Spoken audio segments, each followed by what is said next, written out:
Assalamualaikum warahmatullahi wabarakatuh. Bertemu dengan saya kembali, Pak Mo, di seri video mengembangkan ide bisnis menggunakan Lean Canvas. Di video sebelumnya, kita telah berhasil menyelesaikan Lean Canvas. Ini adalah Lean Canvas yang menggunakan ide bisnis yang ditemukan pada video sebelumnya, dan ini akan ditindaklanjuti. Namun, sebelum ini menjadi sebuah ide bisnis yang bisa ditindaklanjuti, bisnis plan begitu, kita perlu melakukan sesuatu hal. Di Lean Canvas, Lean Canvas berhasil membantu kita mengidentifikasi produk, ya, yang itu tidak dilakukan di BMC. Namun demikian, ada yang tidak bisa dimunculkan di Lean Canvas, dan itu bisa dimunculkan atau memang itu menjadi bagian dari BMC. Maka video kali ini saya akan mengajak rekan-rekan untuk belajar menggunakan BMC sebagai alat bantu setelah kita menggunakan Lean Canvas, agar nanti kita bisa tindak lanjuti menjadi sebuah rencana kerangka bisnis yang lebih mudah dieksekusi. Begitu. Ini adalah bisnis model Canvas, formnya mirip sekali dengan Lean Canvas, begitu. Juga ada kelompok warna, jadi mirip dengan Lean Canvas. BMC juga memiliki bagian-bagian. Ini bagian eksternal, 3 blok ini bagian eksternal. Kemudian ada bagian internal. Nah, ini menjadi internal, di mana ini menjadi urusan mengidentifikasi faktor penentu model bisnis dari internal. Kemudian di bawah ada keuangan, ada financial, sama seperti yang dijelaskan di Lean Canvas. Kemudian ada value proposition, sama value proposition juga berperan penting di bisnis model Canvas dan di Lean Canvas. Dari Lean Canvas yang sudah kita peroleh seperti ini, kemudian kita pindahkan ke bisnis model Canvas, ke form bisnis model Canvas, begitu. Ini adalah hasilnya. Bisa kita lihat bahwa dari Lean Canvas kita berhasil mendapatkan 6 dari 9 building block yang ada di bisnis model Canvas. Ya, jadi dengan menyelesaikan Lean Canvas, satu, kita mendapatkan pendalaman mengenai produk, ya, tolak ukurnya, kemudian keunggulannya. Kemudian dengan menyusun Lean Canvas, kita juga bisa menyelesaikan sebagian besar 2/3 dari bisnis model Canvas. Artinya menggunakan Lean Canvas, kita bisa menyusun model Canvas bisnis model Canvas yang hampir jadi. Ya, ini ada value proposition, tadi sudah ada, ya, ini ada value proposition. Kemudian kita lihat di channel juga sudah ada, di customer segment juga sudah ada, hanya tidak ada early adopters digabung menjadi satu, begitu. Kemudian tetap ada revenue stream, begitu. Nah, bila kita lihat kembali ke BMC, maka apa yang sebenarnya telah diselesaikan oleh Lean Canvas pada bisnis model Canvas adalah ini. Eksternal, pelanggan kita sudah selesaikan, kemudian value proposition sudah kita selesaikan, keuangan sudah kita selesaikan. Tinggal lagi satu bagian, yaitu internal. Nah, internal ini yang melengkapi apa yang sudah kita definisikan di Lean Canvas. Nanti kita akan sampai pada sana, ya. Jadi ini adalah manfaat dari kita menggunakan Lean Canvas dan kemudian kita gabungkan dengan bisnis model Canvas. Gitu. Kita sudah selesaikan eksternal, value proposition dan keuangan. Kemudian tugas kita terakhir ada tinggal mengidentifikasi building block yang dari internal. Ini adalah data dari Lean Canvas yang awal. Di sini masih saya gunakan campaign konsultan. Ini dulu akan saya rubah. Langkah berikutnya adalah saya merubah ini. Bagaimana saya berhubungan dengan pelanggan saya. Saya gunakan menjadi konsultasi berkelanjutan. Ya, jadi mengikat mereka menjadi pelanggan dengan cara memberikan konsultasi lanjutan, begitu, menyediakan. Kemudian dari ini kita karena sudah ditemukan building block untuk pelanggan, kemudian value juga sudah, revenue sudah, maka kita kembali lanjut ke resources.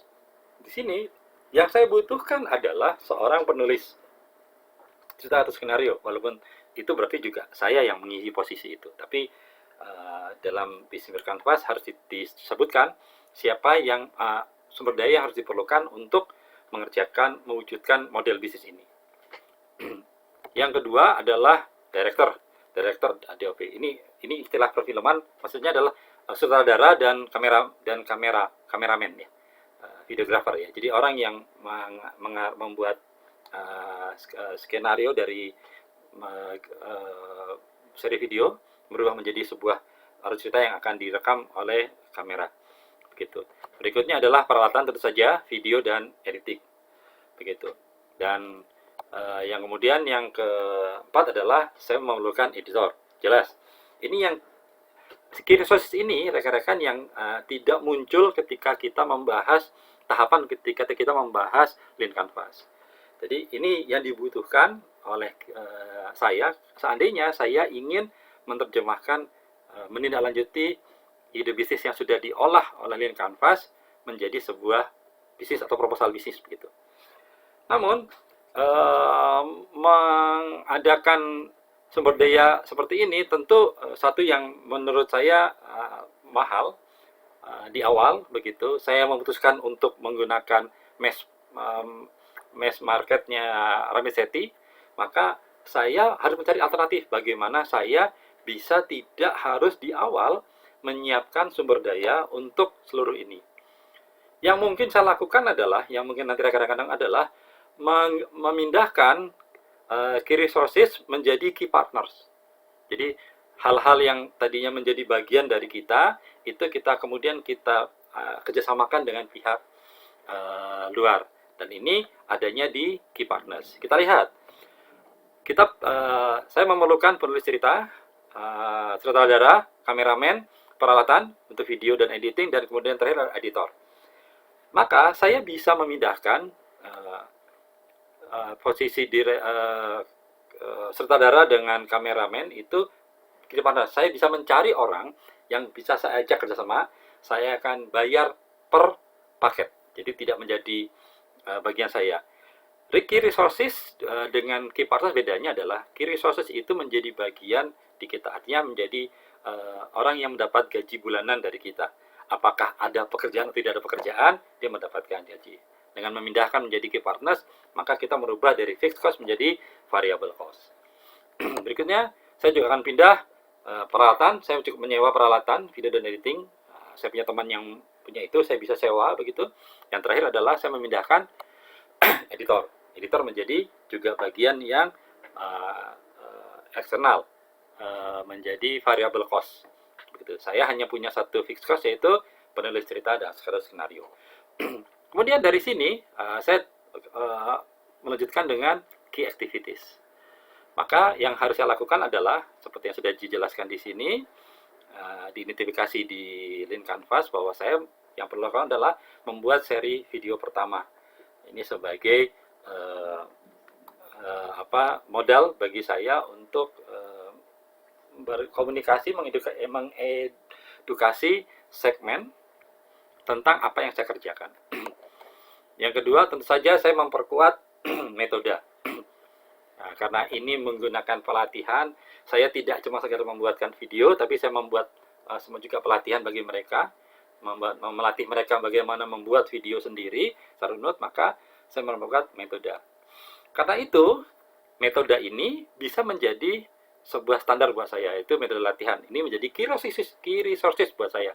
Disinilah keunggulan saya bisa saya peroleh.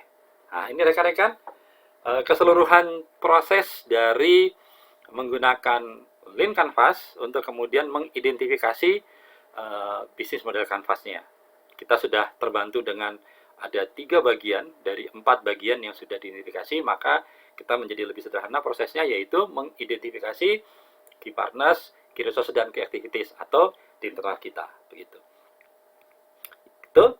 Nah, setelah ini, setelah kita memiliki bisnis model kanvas yang sudah mengidentifikasi seluruh aspek dari model bisnis yang akan kita lakukan, kita berlanjut menyusun bisnis proposal. Itu pada video terakhir dari seri video ini. Demikian, sampai ketemu di video terakhir. Terima kasih. Assalamualaikum warahmatullahi wabarakatuh.